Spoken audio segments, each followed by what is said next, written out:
नमस्कार, बहुत बहुत स्वागत है आप सभी का न्यूज़ प्लस 21 पर। मैं हूं आपके साथ ललिता चक्रधारी। आज हम बात करेंगे जीएसटी को लेकर, क्योंकि जीएसटी को ठीक 5 साल पहले यानी कि 1 जुलाई 2017 को लागू किया गया था और इस मौके पर सरकार को कई मोर्चे पर फायदे हुए तो कई चीज़ों के मामले में नुकसान भी हुए। आइए जीएसटी के 5 साल होने के मौके पर भी हम जानते हैं कि इससे कहां कहां लाभ हुए हैं, किन मोर्चों पर नुकसान हुआ है और अभी भी इस सिस्टम में क्या जटिलताएं बची हुई है। हमारे साथ मौजूद है रमनदीप भाटिया, जो कि सीए है और साथ ही जीएसटी के नेशनल फैकल्टी है, जीएसटी एक्सपर्ट है। तो बहुत बहुत स्वागत है सर आपका हमारे चैनल में। Thank you. सबसे पहला सवाल हम आपसे यही कहेंगे कि 5 साल पूरे हो गए हैं हुए हैं जीएसटी को, तो क्या लगता है सर इससे कहाँ फायदे हुए हैं और कहाँ क्या क्या नुकसान हुए? ललिता जी, जैसे कि जीएसटी एक अप्रत्यक्ष कर है और जीएसटी आने से पहले ऐसे करीबन 15 से 20 अलग अलग कर राज्य सरकार द्वारा और केंद्र सरकार द्वारा लगाए जाते थे, जिनके रिटर्न फाइल करना, अलग अलग रिटर्न फाइल करना, अलग अलग टैक्सेस पटाना और अलग अलग अथॉरिटी के पास आना जाना एक नॉर्मल साधारण व्यापारी को करना पड़ता था। पर जीएसटी आने के बाद ये सारे अप्रत्यक्ष कर जीएसटी में सम्मिलित हो चुके हैं और अब उन्हें केवल जीएसटी का ही रिटर्न फाइल करना पड़ता है, जीएसटी के ही टैक्स पे करनी पड़ती है। ये एक सबसे बड़ा फ़ायदा हुआ है। दूसरा, जो जीएसटी आप जानते हैं कि एक ऐसा टैक्स, क्योंकि अब ये सारे टैक्स एक साथ मर्ज हो चुके हैं तो इससे काफ़ी सारा टाइम बच रहा है, कॉस्ट सेव हो रहा है। इसमें एक स्पेशल चीज़ का ध्यान रखा गया है जिसको कि इनपुट टैक्स बोलते हैं, इनपुट टैक्स क्रेडिट बोलते हैं। जब भी कोई एक व्यवसाय जो पहले ट्रेडिंग करता था उसे सर्विसेज का क्रेडिट नहीं मिलता था, या कोई बंदा सर्विस का काम करता था तो उसे ट्रेडिंग के चीज़ों का कई बार क्रेडिट नहीं मिलता था। पर क्योंकि अब ये गुड्स और सर्विस टैक्स एक ही कर हो चुका है तो उससे एक दूसरे पे होने वाले, बिजनेस से जुड़े होने वाले सारे खर्चों का बेनिफिट इनपुट टैक्स क्रेडिट के माध्यम से मिलने लगा है। और इससे आप देख भी रहे हैं कि ज़्यादा से ज़्यादा लोग जीएसटी के दायरे में आ रहे हैं और इसका कंप्लायंस कर रहे हैं। अगर मैं हानि की बात करूं तो पहले मुझे ये लगता है कि जीएसटी में जो एक टैक्स था ना, इसमें सबसे इम्पॉर्टेंट चीज़ थी कि इंफॉर्मेशन टेक्नोलॉजी सिस्टम, यानी कि एक आईटी एनवायरनमेंट, आईटी सिस्टम की जो मैं बात करूं, ये पूरा ऑटोमेटिक कंप्यूटर बेस्ड सिस्टम था जिसमें रिटर्न भी फाइल करना ऑटोमेटिक है, रजिस्ट्रेशन भी ऑटोमेटिक लेना है और चीज़ें आपस में ऑटोमेटिक मोड में कंप्यूटराइज तरीके से मैच करनी है। तो शुरुआती दौर पे जो डिफ़िकल्टी देखने को मिली है वो ये देखने को मिली है कि कंप्यूटर यानी जो आईटी प्लेटफॉर्म है वहाँ कई सारी चीज़ों की तैयारी ऐसा लगा कि कमी रह गई, जो वो इनकम्प्लीट से थे। पर अभी जो स्थिति हमारे सामने है उसमें काफ़ी कुछ सुधार होते हुए दिख रहा है धीरे धीरे करते करते। और जैसे आप जानते हैं कि भारत देश में कई ऐसे लोग हैं जो कंप्यूटर टेक्नोलॉजी, इंफॉर्मेशन टेक्नोलॉजी में कई बार अपने व्यवसाय को कनेक्ट नहीं कर पाए, तो उन्होंने ज़्यादा दिक्कतें इसकी फेस की। पर मुझे ऐसा लग रहा है कि अब धीरे धीरे वो भी अब इससे जुड़ते जा रहे हैं और हर सरकार भी, मुझे ऐसा लगता है, जीएसटी काउंसिल होती है इसकी, जीएसटी काउंसिल भी इस मुद्दे पर क्योंकि देखिए जीएसटी जैसे जैसे चीज़ें लागू होती हैं तो उसकी जटिलताएं, परेशानियां सामने आती हैं और वो परेशानियां सामने आई और उस पर कई सारे एक्शंस जो हैं वो सरकार लेते जा रही है और इसे ठीक करने के मुद्दे पे काम चल रहा है लगातार। जी, हम बात कर रहे हैं कि हाल ही में प्री पैक्ड और लेबल अनाज, दाल और आटे को जीएसटी के दायरे में लाया गया। साथ ही दही, पनीर, शहद और बात करें मांस और मछली जैसे डिब्बा बंद और लेबल युक्त खाद्य पदार्थों पर भी जीएसटी लगाया गया। क्या ये ज़रूरी थी इन सारी चीज़ों पर जीएसटी लागू करना? देखिए, इस पे जीएसटी लागू होना चाहिए था कि नहीं चाहिए था, शायद मैं इसका जवाब देना के लिए सही व्यक्ति नहीं हूँ। पर मैं इसके पीछे जो लॉजिक या शायद एक सोच और विचार क्या हो सकता है, मैं उससे आपको देने की कोशिश करता हूँ। आप देखेंगे कि ये जब भी कोई वस्तु जीएसटी से कर मुक्त होती है तो इसमें ये होने की संभावनाएं ज़्यादा रहती है कि उस पर किसी न किसी की कर चोरी, कर टैक्स का चोरी होने की संभावनाएं रहती है, जो कि ब्लैक मनी का एक सोर्स भी हो सकती है।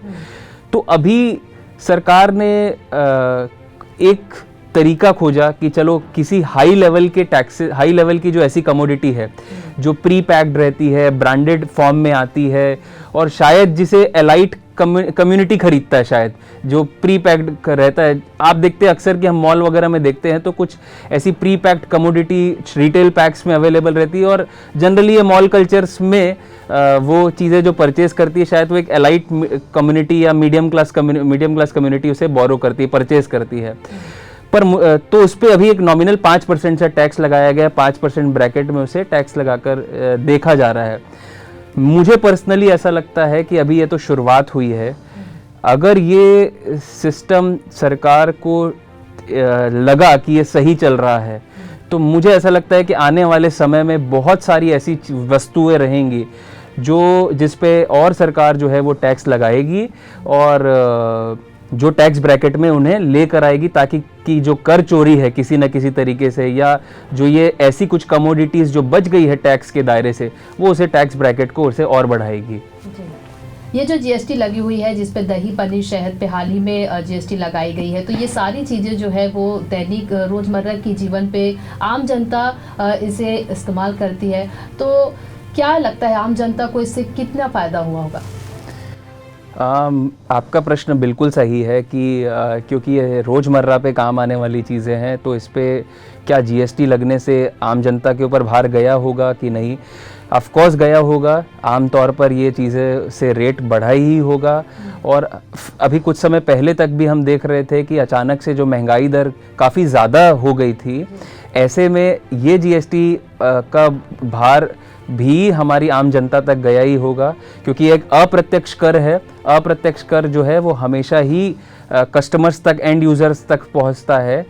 तो ऐसे समय पर ये लगना या नहीं लगना या होना एक हो सकता है कि एक विचार विमर्श वाली स्थिति होनी चाहिए थी इसे इम्प्लीमेंट करने से पहले।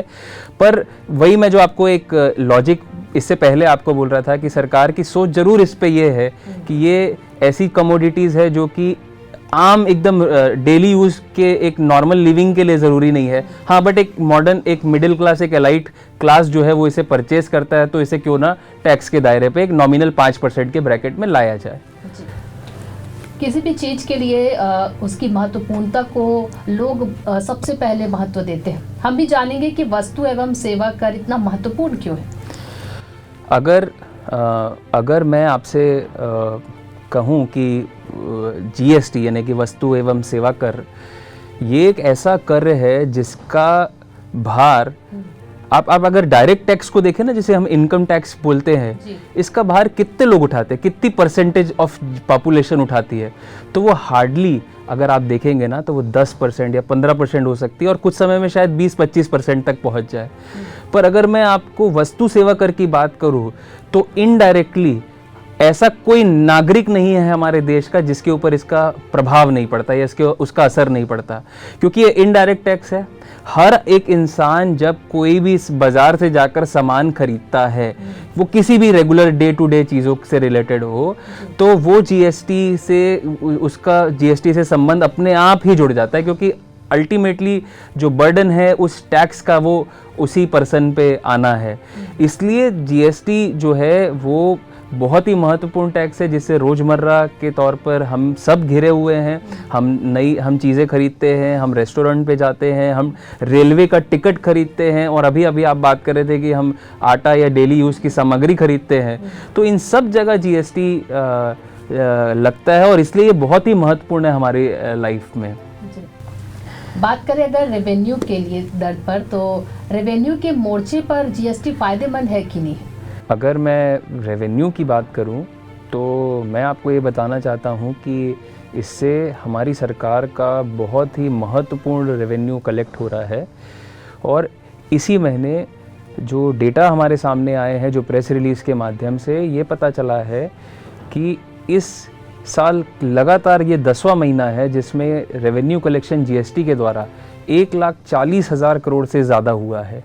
दिसंबर 2022 की बात करूं मैं आपको, तो वो 1,49,000 लाख करोड़ रुपए का जीएसटी कलेक्शन आया है।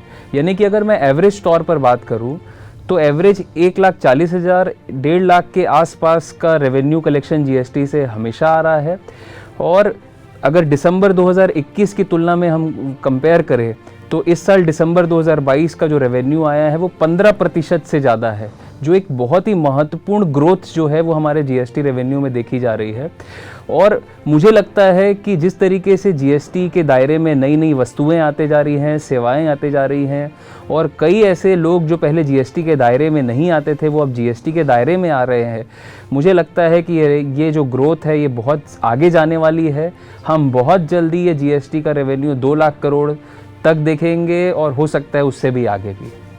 तो हम बात कर लेते हैं पॉलिटिकल की। तो अगर हम जीएसटी को लेकर लगातार आरोप प्रत्यारोप लगते रहते हैं, इस पर क्या कहेंगे? और राहुल गांधी की अगर हम बात करें तो उन्होंने जीएसटी को गृहस्थ सर्वनाश टैक्स कहा है, क्या कहेंगे इस पर? मुझे याद है कि जीएसटी के ऐसे बहुत सारे मुहावरे चलते आए हैं। किसी ने जीएसटी को गुड एंड सिंपल टैक्स कहा है, किसी ने गब्बर सिंह टैक्स कहा है, और अब आपने एक और नया टैक्स का नाम बताया। देखिए, मुझे ऐसा लगता है कि पॉलिटिक्स में विचारों के जो आदान प्रदान, लड़ाई झगड़ा या जो भी विरोध है वो आपस में चलते रहते हैं, पर इस बात पर कोई संदेह नहीं है कि जीएसटी हमारे देश की एक बहुत इम्पॉर्टेंट नीड थी और बहुत इम्पॉर्टेंट टैक्स का बदलाव था जो हमारे देश में आ चुका है। हो सकता है कि इसके इम्प्लीमेंटेशन में, इसे जब लागू किया गया तो इसमें कुछ त्रुटियां रह गई हों, कुछ गलतियां रह गई हों, कुछ सुधार रह गए हों, जो हर किसी एक नए टैक्स रिफॉर्म्स में होती है, सुधार की संभावनाएं होती है, जो कि अब मुझे दिख रहा है कि बहुत जल्दी सुधार हो भी रहा है। इसमें सारी विपक्ष की जो भी है वो भी अपनी सक्रिय भूमिका निभा रही है, जो उसे पॉइंट आउट कर रही है, और जीएसटी काउंसिल के माध्यम से उसका सुधार भी हो रहा है।